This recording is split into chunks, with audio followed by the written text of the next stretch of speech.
আসসালামু আলাইকুম রহমতুল্লাহ। সুপ্রিয় ভালোবাসা দর্শক শ্রোতা মন্ডলী, ভাই বোনেরা, মহান রব্বুল আলামিন সূরা আল ইমরানের 102 নম্বর আয়াতে ইরশাদ ফরমান, আউযু বিল্লাহি মিনাশ শাইতানির রাজিম, বিসমিল্লাহির রহমানির রহিম, ইয়া আইয়ুহাল্লাযীনা আমানুত্তাকুল্লাহ হাক্কা তুকাতিহি ওয়া লা তামুতুন্না ইল্লা ওয়া আনতুম মুসলিমুন। অর্থাৎ, হে ঈমানদারগণ, আল্লাহকে ভয় করো, তাকে যে রূপ ভয় করা উচিত, তোমরা মুসলমান না হয়ে মৃত্যুবরণ করো না।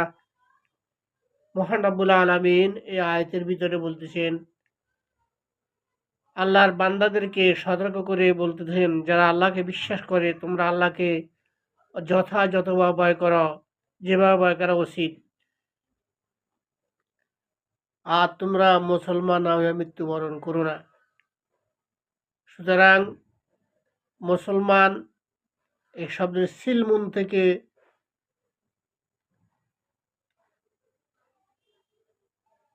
আসছে, সিলমুন থেকে আসছে। সিলমুন শব্দ অর্থ হলো আত্মসমর্পণ করা।